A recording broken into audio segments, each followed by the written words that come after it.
Hello बच्चों, स्वागत है अपने YouTube channel Arvind Rajput coaching class में। चलिए बेटा स्टार्ट करते हैं आज क्लास। आज हम आपको बताएंगे बेटा क्लास 10th मैथमेटिक्स जो चैप्टर है हमारा बेटा दो चर वाला है। दो चर वाले रेखिक समीकरण का युग्म प्रश्नावली है 3.1। इसका प्रश्न नंबर 4 बताएंगे।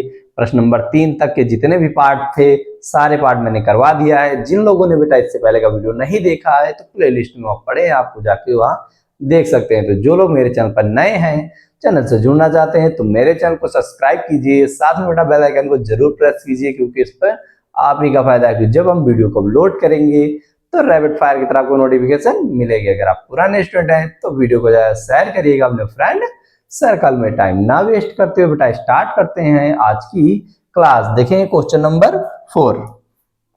ठीक है, दिया प्रश्नावली 3.1। क्वेश्चन नंबर 4 में दिया गया है निम्न रेखिक समीकरणों के युग्मों में से कौन से युग्म संगत या असंगत हैं। यदि संगत है तो ग्राफीय विधि से हल कीजिए। यानी संगत कब होता है और असंगत कब होता है। चलिए ये बात करते हैं। संपाति और समानता जिसको बोलते थे। ठीक है बेटा, देखिए दो इक्वेशन दी होती है, ठीक है, उसकी हम जब कंपेयर करते हैं a1 अपॉन a2 और b1 अपॉन b2 और c1 अपॉन c2 से, ठीक है, इससे हम कंपेयर करते हैं। अगर ये तीनों इक्वल आते हैं जिसको बोलेंगे संपाती, तो हमारा दिया गया रेखिक समीकरण युग्म संगत कहलाएगा। क्या कहलाएगा बेटा? अगर ये तीनों इक्वल आते हैं रेखिक समीकरण युग्म कैसा हो जाएगा? संगत हो जाएगा। क्या हो जाएगा?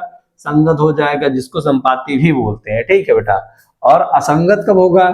असंगत कब होगा? जब a1 अपॉन a2 इक्वल होगा b1 अपॉन b2 के, लेकिन b1 अपॉन b2 इक्वल नहीं होगा बेटा c1 अपॉन c2 के, तो ये हमारा असंगत कहलाएगा। क्या रेखिक समीकरण कैसा कहलाएगा?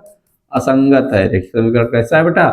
असंगत है। संगत हुआ तो उसके लिए बेटा जो इक्वेशन दी है, दो इक्वेशन यहाँ से हम एक्स वाई के मान निकालेंगे 2 4, फिर उसके लिए क्या खींचते हैं? ग्राफ खींचते हैं, फिर उसको प्रेजेंट कर देंगे। ओके बेटा, जो संगत होगा तो उसको क्या खींचेंगे? उसके लिए ग्राफ विधि सॉल्व करना है, उसको हम ग्राफ विधि से सॉल्व करके बताएंगे बेटा। तो टाइम ना वेस्ट करते हुए स्टार्ट करते हैं। चलिए ये समझ में आ गया होगा। अब देखिए क्वेश्चन में क्या दिया है, इसको कर देते हैं थोड़ा सा साइड में, क्योंकि इसकी आवश्यकता पड़ेगी ना। अभी हमने बताया संगत कब होता है और असंगत कब होता है।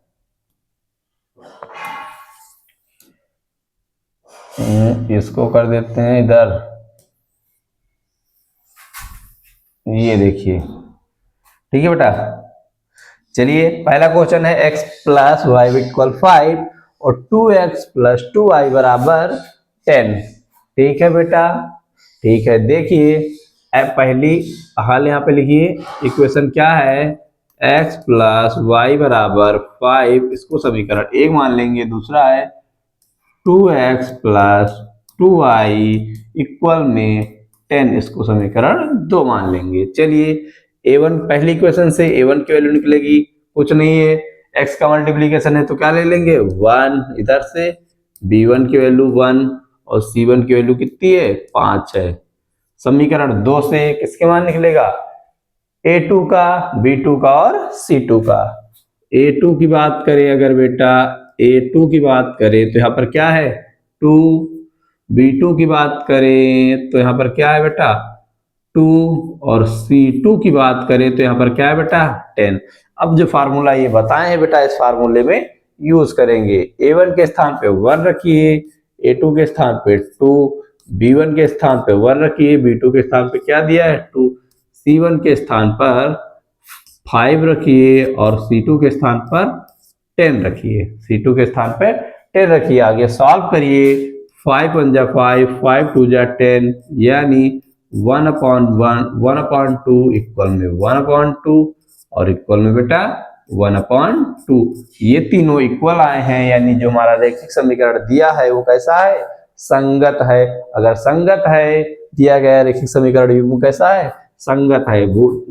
बता सकते हो बेटा, दिया गया, ठीक है, दिया गया रेखिक समीकरण युग्म, दिया गया रेखिक, ठीक है बेटा, रेखिक समीकरण, रेखिक समीकरण संगत है। क्या है? संगत है, संगत है। अब इतनी बात पता चल गई वो संगत है, तो इसको क्या करेंगे? ग्राफ विधि से बेटा सॉल्व करेंगे। चलिए देखिए ग्राफ विधि से कैसे सॉल्व करेंगे। इससे पहला दिया है इक्वेशन क्या है? x प्लस वाई बराबर 5। ठीक है बेटा, तो यहां से मान निकालेंगे। क्या निकालेंगे? कुछ मान निकाल लेंगे। ठीक है, चलिए ये x ले लेते हैं, ये y, इतने मान निकालेंगे, कोई बड़े मान नहीं आने चाहिए। ठीक है, ताकि ग्राफ पे खींच ले। हम x की वैल्यू पूछ लेंगे, y की वैल्यू पूछ लेंगे, ऐसे मान निकाल लेते हैं। जैसे मान लीजिए बेटा यहाँ पर हम x की वैल्यू 0 ले लेते हैं। क्या? x की वैल्यू 0 ले लेंगे तो 0 प्लस y बराबर 5, तो y की वैल्यू कितनी आ जाएगी? 5 आ जाएगी।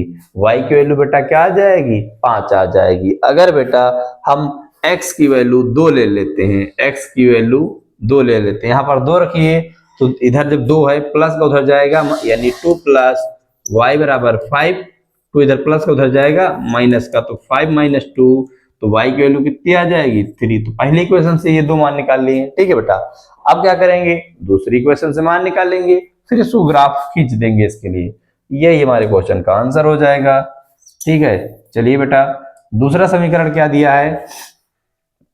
2x 2x प्लस 2i बराबर 10। क्या? 2x प्लस 2i बराबर 10। तो पहले तो सॉल्व कर ले, इसमें से 2 कॉमन ले लेते हैं, और ये क्या आ जाएगा?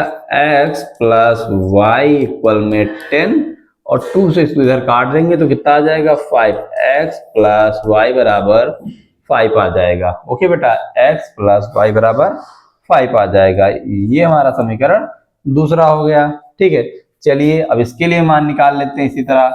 ठीक है बेटा, देखिए x और y ले लेंगे। क्या? x और y ले लेंगे। फिर से इस बार हम क्या करते हैं? इस बार हम y का मान 0 रखते हैं। यहाँ पर क्या कर रहे हैं? इसमें हम y का मान 0 रखेंगे, तो x की वैल्यू कितनी आ जाएगी? 5 आ जाएगी। x की वैल्यू कितनी आ जाएगी बेटा? 5 आ जाएगी। ठीक है, x की वैल्यू क्या आ गई? 5 आ गई। अगर बेटा हम y की वैल्यू मान लेते हैं 3 रख दें, y की वैल्यू कितनी रख दें? 3 रख दें। ठीक है, y की वैल्यू 3 रखेंगे तो x की वैल्यू कितनी आ जाएगी? 3 इधर जाएगी, 2 माइनस हो जाएगी, तो कितनी बचेगी? 2 बचेगी।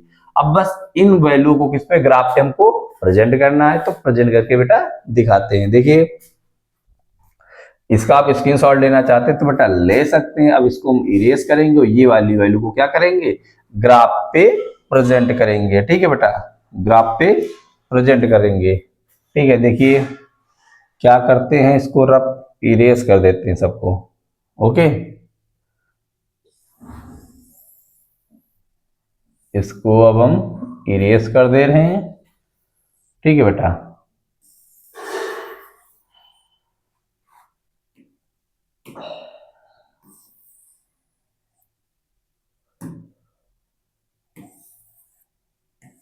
तुम इधर आ जाओ, तुम्हारा यहाँ पे काम है। ठीक है बेटा, जिसका काम है इसको नहीं इरेज करेंगे। ठीक है, अब चलिए ग्राफ खींच लेते हैं। ठीक है, ग्राफ बना लेते हैं, एक्स एक्सिस और वाई अक्ष बना लेते हैं। क्या? एक्स अक्ष और वाई अक्ष बना लेते हैं। ठीक है, चलिए ठीक है, ये मान लेते हैं हमारा बेटा एक्स डैश अक्ष है, ये एक्स अक्ष है। क्या है? एक्स अक्ष है। और ये वाला वाई अक्ष है। क्या है बेटा? वाई अक्ष है। इधर वाई डैश है। ये हमारा क्या होता है बेटा? मूल बिंदु होता है। क्या बोलते हैं? मूल बिंदु। हमको पता है मूल बिंदु क्या होता है? 0,0 होता है। जो यहाँ पे कट दिख रहे हैं बेटा, इनको हम एक एक पॉइंट मान लेंगे। क्या मान लेंगे? एक एक पॉइंट मान लेंगे। चलिए अब बात करते हैं, दूसरा कलर यूज कर लेते हैं। यहाँ पे व्हाइट कलर यूज कर ले। ओके, ठीक है, पहला हमको क्या चाहिए? x की वैल्यू 0, y की वैल्यू 5 चाहिए। तो इधर चलेंगे ऊपर की ओर, 1 2 3 4 5। ठीक है, तो हमको पता है बेटा y अक्ष पर x 0 होता है, तो यहाँ पर हमको क्या मिल जाएगा? 0,5 मिल जाएगा। ठीक है। दूसरी वैल्यू चाहिए x की वैल्यू 2 और y की वैल्यू 3। x की वैल्यू 2, ठीक है बेटा, 1 2, y की वैल्यू 3, तो इधर से ले आए बेटा, देखिए यहाँ पे मिल जाएगी 1 2 3, ये यहाँ पे मिल जाएगी। ठीक है, क्या मिल जाएगी, x की वैल्यू 2, x की वैल्यू 2, y की वैल्यू 3 मिल गई। ठीक है, चलिए दूसरी बात करते हैं इससे। x की वैल्यू क्या चाहिए, 5, y की वैल्यू 0 चाहिए। x की वैल्यू 5, ठीक है, 2 3 4 5, x की वैल्यू कितनी चाहिए बेटा, 5, y की वैल्यू 0। दूसरी x की वैल्यू 2, y की वैल्यू 3, x की वैल्यू 2 चाहिए और y की वैल्यू 3 चाहिए। तो बेटा यही है, देखिए x की वैल्यू 2, ये मिलेगी x की वैल्यू 2, y की वैल्यू 3, ये इधर से मिल जाएगी, कहाँ पे, ये इधर ये वाली मिलेगी। ठीक है, x की वैल्यू 2 और y की वैल्यू 3। ठीक है, अब क्या करना पड़ता है बेटा, इसको हमको लाइन को मिला देना होता है। क्या करना होता है बेटा, लाइन को मिला देना होता है। जब आप ग्राफ पेज पे इसको खींचेंगे तो बहुत अच्छा दिखेगा ग्राफ पेज पे। ठीक है बेटा, ग्राफ पेज पे खींचेंगे तो बहुत अच्छा दिखेगा। ये वाला देखिए, पहला हमको पॉइंट क्या मिला था, 0,2, 0, पहला हमारा पॉइंट था पहले क्वेश्चन से 0,5, दूसरा था 2,3। तो 0,5 और 2,3 को हम क्या करते हैं, मिला देते। ठीक है, इससे जैसे ये ऐसे आप उस पर खींचेंगे तो ये बढ़िया अच्छा से मिल जाएगा। ठीक है, ओके, देखो ऐसे करके इसको ऐसे सीधे सीधे खींच देते। दूसरा हमको x की वैल्यू 5, y की वैल्यू 0 और इसकी 2,3, x की वैल्यू 2, y की वैल्यू 3। तो इसके लिए हम इसी तरह बेटा क्या करेंगे, इसको ग्राफ खींच देंगे बस, और इसमें और कुछ नहीं करना होता है। ठीक है, ऐसे बताया है, इस तरह से आप ग्राफ के सॉल्व करेंगे तो ग्राफ खींच दीजिएगा। ठीक है, अगर ये मेरी क्लास अच्छी लगती है तो वीडियो को लाइक कीजिएगा, अगर चलो पहली बार आए तो सब्सक्राइब कीजिएगा, साथ में कमेंट जरूर था आपको वीडियो कैसी लगी। तो बेटा मिलते हैं नेक्स्ट क्लास में, वीडियो देखने के लिए धन्यवाद।